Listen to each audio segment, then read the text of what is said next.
Thank you for joining us for an operational update on CMS security and safety measures to help keep our students and staff safe in schools. CMS protects students and staff with a comprehensive approach to safety, well-being, and security called the Circle of Safety. From increased social, emotional, and mental health supports to See Something, Say Something programs, a dedicated CMS PD police force, to lobby guard visitor screening and expanded surveillance on campuses, we want to make sure that our focus in school can remain on teaching and learning. On November 16th last year, Superintendent Wilcox shared expanded safety measures that include increased mental health supports. We believe that our ability to reduce violence in our students' lives is directly tied to increasing levels of support for the emotional, mental, and social health of students. We've said this a number of times, but the district is below national and state recommendations, minimum recommendations for those roles in our schools. We added additional positions this year, and the community can expect that we will be asking for more resources and investments in that area moving forward. Bullying is violence of the mind. We want to make sure that students know that bullying is not to be tolerated in CMS schools, that there are ways for bullying to be reported, and that when reported, school leaders will take action to stop it. Right now, the Stand Up, Speak Out Anonymous Bullying app is on every school website and on the district website, and we're preparing to launch additional efforts to stop and respond to bullying. We've expanded video surveillance at schools with a priority on elementary schools and the ability to monitor open spaces such as playgrounds and areas around mobile units. We are installing crisis alert systems that will enable any staff member to call for assistance so that school leaders and emergency responders know quickly the level of assistance required and where inside the school building. We're enhancing locks and adding additional technologies, digital technologies at school entrances so that we have better control of who can get inside of our buildings and when. Our staff in each school is going through active survival training so that staff know what to do to protect students and themselves in the event of an active shooter on campus. I believe some of you participated in that survival training just this morning. Thank you for being with us during that. I know that was an extended length of time for many of you, and we appreciate that attention. This is in addition to lockdown training and drills that have been in place for a number of years and are practiced at least 2 times a year on every campus. We know that lockdown drills themselves can be traumatizing for students, especially younger students. There was an article, I believe that Ann Helms lifted up earlier today from the Washington Post that showed data that support the traumatic or potential traumatic impacts of even the lockdown drills. For that reason, we are having staff in our schools go through the active survival training first. It will then be adapted for students at an age-appropriate level so that they have the benefit of that knowledge, but that we can reduce potential for trauma. We have bolstered our crisis communications protocols to include more frequent updates and additional technologies. The district is also hiring a dedicated crisis response coordinator who will work across district departments and schools to ensure coordinated, effective responses to emergencies on our campuses. We're adding fencing and gates in key areas on campuses where access to school grounds can be more tightly controlled. Another key measure that's been the subject of much attention, and certainly has been ours and we know the communities, are safety screenings in our 19 comprehensive high schools. This really is the center of our briefing today. And let me share some additional details with you, and I will make this apparatus and display make sense in just a second. Safety screens to help keep weapons out of our schools have been added to additional measures as a deterrent and as a precautionary step. We all wish that these safety screenings were not necessary. We are educators and educational leaders, not law enforcement officers, with the exception, fine exception of our own CMS PD. But our focus is on educating students. Our goals for safety screening are 1, to keep weapons out of schools, and 2, to minimize class time disruption and distractions from teaching and learning during screenings as much as possible. Here's some other things to know about CMS safety screenings. Our goals, again, are to keep weapons out and to minimize distractions to teaching and learning. High schools, buildings, and classrooms will be selected randomly for these screening processes. No individual students will be selected randomly. To repeat, no individual students will be selected randomly in any of these models or any of these screenings. We will deploy no-touch wanding, and you may be familiar with these from public events, Panthers games and others, in fact, CMS football games. Portable metal detectors may be used. Bags will be visually inspected. These safety screenings will not be announced in advance. They may include classrooms, may include a building, or they may include the entire school. These models will be deployed at any time to best meet our goals, again, of helping to deter weapons from our campuses and to minimize class time disruption. All students in a selected classroom, building, or school will be screened. A step-by-step guide to our safety screenings is available on the CMS website. We have a model here. You should have received copies of that digitally, and if not, we'll make sure that you do this afternoon. They're available on the website in English and in Spanish. These screenings will be familiar because they really are much like what happens as you enter CMS football games and as people have for years. Every person going in will be screened. We will use wands. Those are things that we have used in the past and will continue to use. These screenings will be conducted by trained staff with support from law enforcement. During a screening, no students may leave the school campus. We will ensure that families, parents know when a safety screening begins at their child's campus and when a safety screening ends.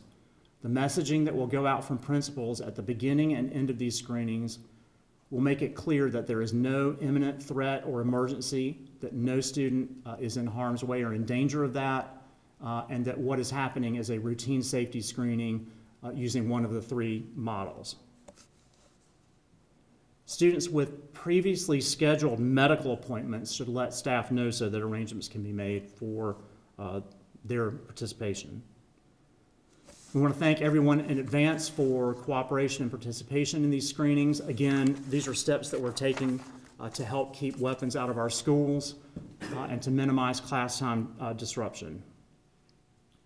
We're doing everything we can to help ensure that safety screenings do deter anyone from bringing weapons to schools and that they're also conducted in a respectful manner. And again, I'll say that no individual students will be selected randomly for any of these screenings. We want to make sure that the community understands and that we're as transparent as possible with this process, and that begins with what we have called the random selection of schools, buildings, and classrooms, which brings me to the major point of today.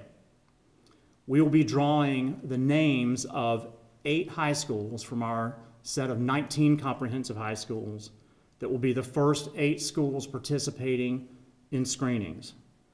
I want to make the point that this is not to make a show. It does have some of the trappings of a lottery drawing. It is not that.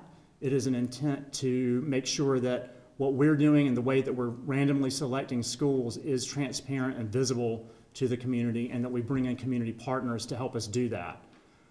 This randomness and this transparency will be in place moving forward throughout the process and in years to come as we move through screenings processes in the future. I'm sure we'll refine it as we move along and learn more, but the point again is not to make a show of this, but to build a sense of trust and credibility for the entire process. In the interest of preserving the deterrent effect of these screenings, I want to share 3 points.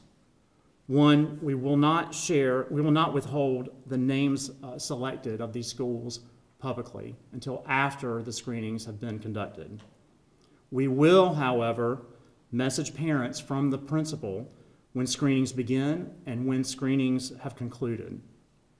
We will also debrief with media and the public at the end of the day on any day when a screening has been conducted at any school. We'll share the results, we'll share how it went, and any additional details that may be important without compromising, again, the deterrent effect of future screenings. To help build the level of trust and credibility in this process, we've reached out to leaders in our faith community, specifically members of the Superintendent's Interfaith Advisory Council, to help us in two ways. One, to draw and to witness the names of the first 8 high schools from our list of 19 comprehensive high schools that will be participating in safety screenings. And 2, to serve as observers at the schools as these screenings take place in schools across the district. We are tremendously grateful to our faith leaders and our faith community for this partnership and these efforts. In just a moment, I will introduce our Chief Ombudsman, Ernest Winston, who will in turn introduce our faith leader, who will be the first to select these names. I wanted to describe exactly how this process will move forward today.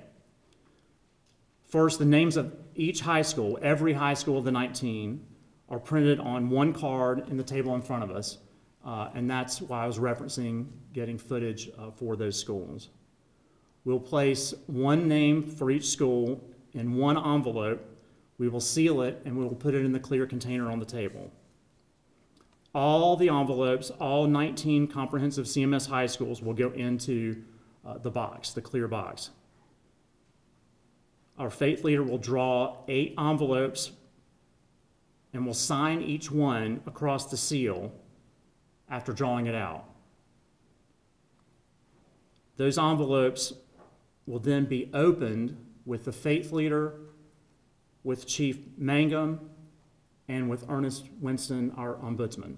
So 3 witnesses to the opening of the envelopes. Again, we will not be releasing those names publicly until after screenings have been concluded at each school, but those will be the first 8 schools participating in the screenings. That's the summary of the process. That's an overview of where we are with other measures. I now want to turn it over to Ernest Winston, our ombudsman for the district, and with deep thanks for his participation and the involvement of the faith community. Thank you. So thank you, Tracy. Good afternoon. As Tracy mentioned, my name is Ernest Winston. I'm the ombudsman for Charlotte-Mecklenburg Schools. And the main point that I would like to emphasize to our parents, members of our community at large, as well as our students, if they have questions or if they are seeking clarity about the process in any way, they should come to us and we can help them secure answers to that. Also, if they have concerns about how the process is working, they should also come to us and seek us out. I do have brochures with the contact information on how parents, students, as well as family members can reach us, and more than happy to share that with you. Now I would like to transition and introduce Dr. Wardell Henderson, who is actually the co-chair of the Superintendent's Interfaith Advisory Council. Dr. Henderson, in addition to serving as co-chair of the Interfaith Advisory Council, is also a former pastor at Weeping Willow AME Zion Church, where he served for 43 years, over 4 decades. He is also presiding elder for the North Charlotte District in the AME Zion Church. So without further ado, I'd like to introduce Dr. Henderson.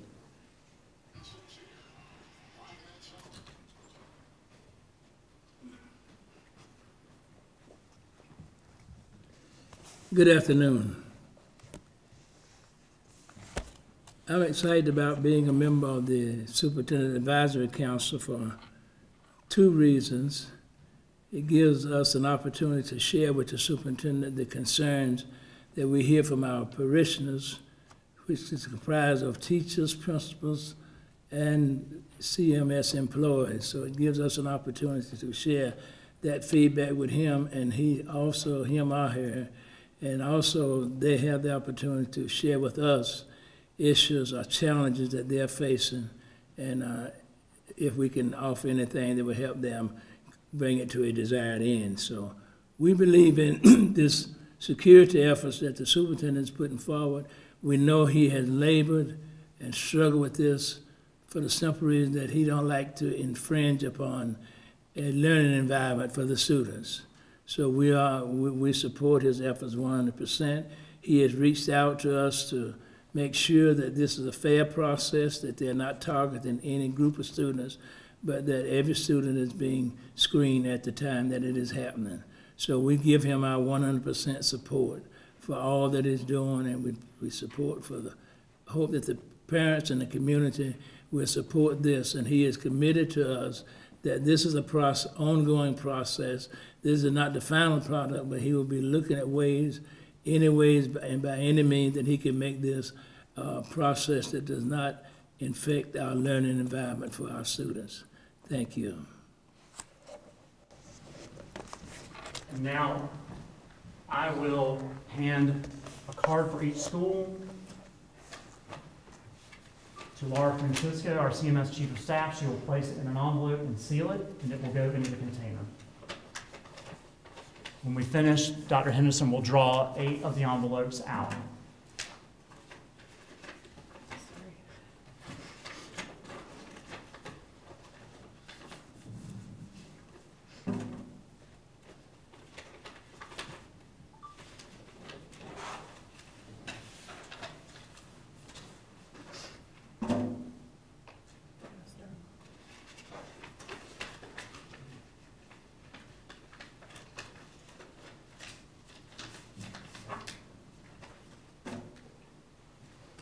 Unfortunately, don't have interlude music or entertainment provided in this case. We need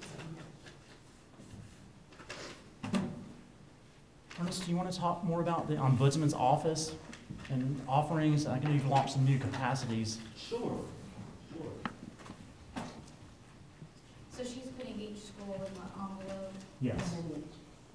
And then they'll put, One school name goes in one envelope. That envelope is sealed and put in the container. and then the faculty will pick it out. That's right. We pick 8 out. So then does it go in a safety deposit box forever? Or what's the date to act on this? By when? Is there a date deadline? We have been preparing to launch the safety screenings for quite some time. We feel that we're at a point that those screenings can begin soon. We're not releasing the date when those will begin, but you can assume that we're entering the last stages of preparation by the drawing today. So, just a follow-up question too, that Sure. I know you can't release the actual dates, but this is something that, of course, we've been following. Is it safe to say that these screenings can happen at any time from this moment moving forward? Is that? It is. What we've learned from work with other law enforcement agencies, other districts, and Chief Mangum's great research is that the deterrent effect of having screenings works best when timelines are kept or withheld until the screenings begin. So that's what we're going to do. And again, with the goals of maximizing the deterrent effect and minimizing class time disruption. But you guys at CMS are ready to go. This is the last. We feel that we were prepared. We would like families and students to know that we were prepared. We've been messaging out to the community with the 3 models, with the key steps that we've taken, and anyone should be prepared for any screening, whether it be a classroom screening, a building screening, or an entire school screening to take place at any time from this point forward. So just because it says John Doe High School on there, doesn't mean you're gonna do the high school? It means you just might do one class on that high school? That's right. Any of the 3 models may be deployed at the schools that are selected. And we're gonna basically be notified that we did a school today, we're gonna do a briefing at this time. Well, I have a feeling that as soon as one of the screenings begins, you'll probably know because students are active on social media, and we welcome But you're saying you will do a briefing that their day? participation. We will do a briefing at the end of the day so that we have a chance to assess what we found, any actions that were made necessary as a result of the screenings. We hope we don't find anything, but we want to be prepared with best information at the end of the day. But again, what will happen, we're not going to keep parents and families waiting until the end of the day. When a screening begins of any of the 3 types, a message will go out via our Connect system from the principal to families saying that a screening has begun. It will make clear that no one is an imminent threat or harm. This is not a lockdown caused by a threat, but that a screening has started. When the screening has concluded, another message will go out updating families and parents that a screening has taken place and that it is now finished. So is it possible that you will have multiple screenings happen on the same day? So could we see 8 schools screened in one big push? Yes, that's possible. You guys talk about how you're minimizing effect on classrooms. I don't know what time of day you guys are going to be doing this, but obviously if you go in and pick a high school and screen the entire high school, that would seem to be like a long process. Will that be done in a school day, and how do you guys figure out that? Yeah, as we said, one of our primary goals is to ensure that we're minimizing the distraction from teaching and learning and minimizing disruption to classroom time. We're educators. We want to make sure that students and teachers are doing what they're there to do as much of the time as possible. So we will allocate staff differently, we'll allocate resources differently, so that the amount of time it takes, if we choose an entire school model, is as minimal as possible, and that it goes smoothly, so that we, again, deter weapons from being brought to campus, and that we're making sure that classroom time is minimally disrupted. Is it fair to say you're going to do at least one full school, or are you potentially? It's fair to say that all 3 models will be deployed at some point moving forward, yes. And I don't see any dogs on your graphic. Are you still doing dogs, or? Dogs are already in use, as you know. We have a drug dog. When we have a dog to participate in these screenings, they are different types of dogs, meaning the training is different.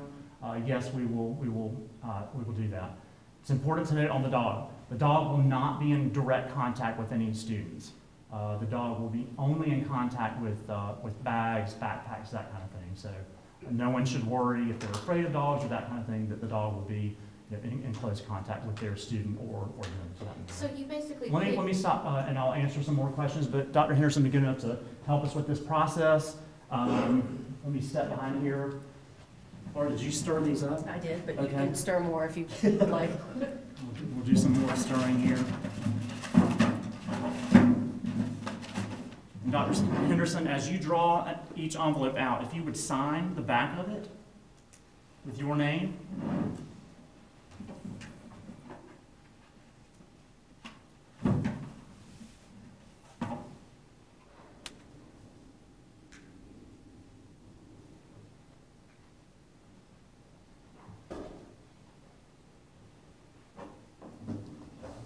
Thank you, sir. This is the first of 8. Is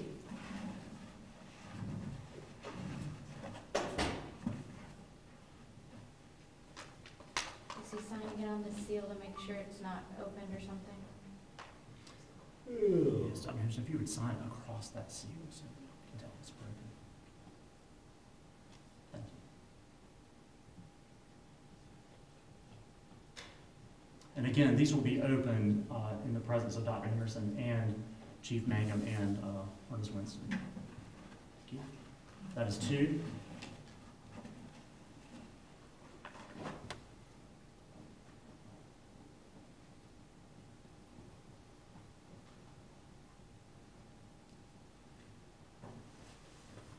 you. 3.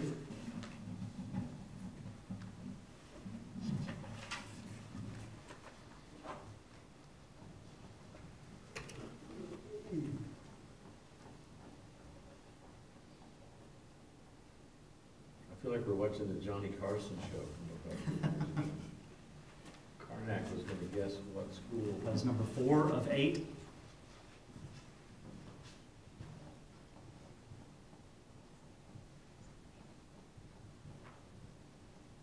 How often are you gonna do this? We'll continue the random process every time there's a screening. And we wanted to show you what the process looks like. We will not be doing this every time, but wanted to be sure that everyone could see what the process is and how we're randomizing the school selection. We just drew the 5th envelope, by the way. Every time the 19 will go in there and you'll pick another 8, and it could be the same school sometimes. That's correct. That's number 6. And the question was, will all 19 schools be in the container or the pot, so to speak, when we draw the next set of school names? And yes, they will. So it is possible that a school will experience repeat screenings. They may be of different models. Okay, so you're not gonna go 8 and then the remaining That is 7. ones, you'll then put them all back into the, We will conduct screenings at each of the 8 that have been selected in this poll. and then you'll put them all back in. That's correct.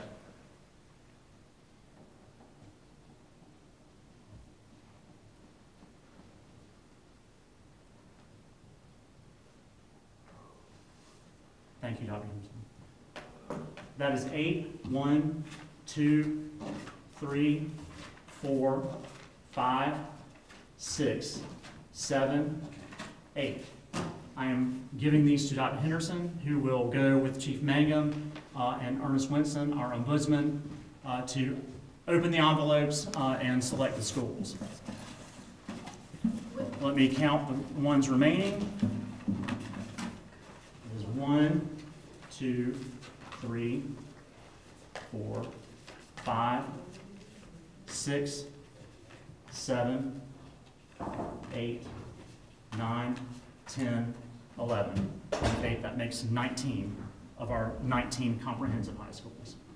When will the next drawing be If done? you guys can pause for just a second, Tracy, if you can get back behind. Thank you. The sound picks up. Repeat that, please. When will the next drawing be done for another, I assume you're gonna do 8 schools at a time, or draw 8 envelopes at a time, I should say? These 8 schools will be the first selected, or have been the first selected for screenings. Depending on the timeline with which we conduct those screenings, we will conduct another drawing. That depends on timeline for the first 8 to get done. Don't have a specific date in mind at this moment. So of the 8 that have just been selected, is it possible that those schools may be screened twice? And I'm asking because hypothetically speaking, if students know, okay, well, they're out, heaven forbid a student brings something in after that sweep is done. That's correct, and that's why this process, it relies on that random selection to be to achieve that maximum deterrent effect. So yes, it's possible that a school could be selected twice in 2 days for screenings of any of the 3 types. The question, this may be a weird question, but one I wanted to ask about parents that may be uncomfortable with this. I know that they have previous medical issues with their kids that need to be out. But let's say you go to a high school, let's say you do an entire school. Does that school basically go on lockdown, or because you're texting parents ahead of time saying, we're doing this screening, and if a parent says, no, I'm coming to get my kid, will that be allowed, or does that school go into lockdown while that screening? The schools will go on a lockdown at the beginning of the screening process, and as always during a lockdown procedure, students won't be allowed to leave campus. That means that parents should not expect to come pick them up. We are mindful, of course, that students have medical conditions that require attention, they have appointments that require attention, that the unknown nature of these screenings and how long they may take may be a problem. So we're encouraging all parents and families to reach out to their school principals and leadership with those appointments in advance to let them know. But that's no different than what we do now. And as always, again, what we're trying to do is the best thing for students. The object of any of these searches is not to penalize anyone for having a medical condition or cause in any way an obstruction to them receiving that medical help when they need it and as planned. We want to work with families and students to make sure they're getting the care that they need while we're deploying these screenings to keep weapons out of schools and minimize class time disruption. What's your best estimate for the time range that it will take to do a full school search of a comprehensive high school? It depends on the size of the school, of course, and you know well that we have schools that range in population size.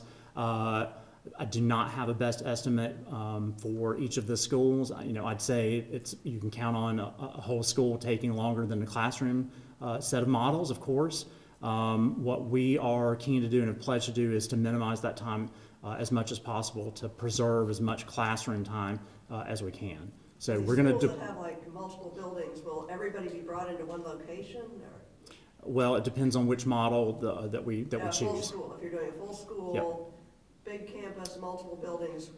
Yes, that's right. So that type of screening, as noted in the 3 models, students would assemble in a central location and go through screening in that way. You may have already touched on this, but how often do you expect to do these screenings? We will do them as often as we're prepared to do them well, and to maximize the deterrent effect while minimizing classroom disruptions. Can you talk about the bag? Yes. The bag searches, Mhm. will they actually go in the bag? I think you said a visual. Yes. Explain that. Sure. So a bag visual inspection means that the student will retain ownership or grasp of their bag. They will be asked to open it. The security associate or staff member will ask them to move books or whatever might be in there. They'll have a stick or a wand, just like same thing that happens at baseball games, football games. The goal is not to have anyone's hands inside a student's bags. It is to do a visual scan of compartments that are on the bag, to open those compartments so that we can see to the bottom of them. And that will be every single student, if you go to a classroom or a building, every bag. No matter which model, no matter what bag, no matter which student, that model remains the same, yes. What happens to those envelopes now that they have the 8? They will go back to CMS PD and be under the care of Chief Mangum. And they just stay there until you all are ready to open? That's correct.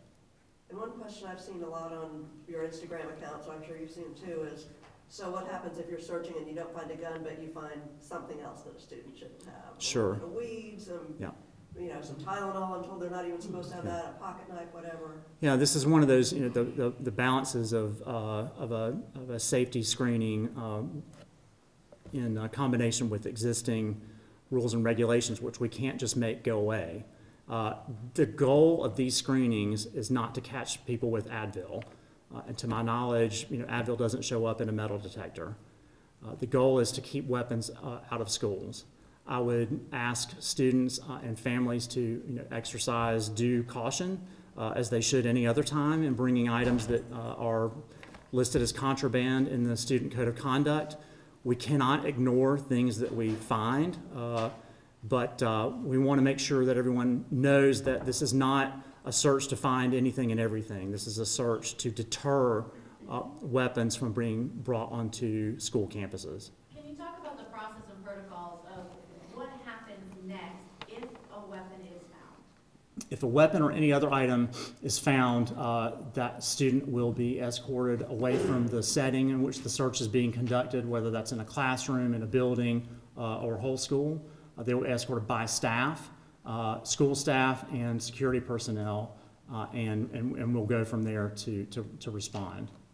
That's exactly what happens in any search right now. Can you elaborate on go from there? I mean, Well, it depends on what is found. So, what type of contraband. Can you just say and spell your first last name for us again? Sure. First name is Tracy, Tracy. Last name Russ, Russ. And I serve as the Chief Communications Officer for CMS. Other questions? Okay, you know how to find us. Expect briefings at the end of the day when a screening is conducted. I'm sure you will see activity as screenings begin. We appreciate your time today. We appreciate your helping us share this information with the community. I want to say one final note, and again, that the goal of these screenings are to help keep weapons off of our campuses. We'll do that in a way that is minimally disruptive to class time and minimally disruptive to teaching and learning. Thank you. And just high schools?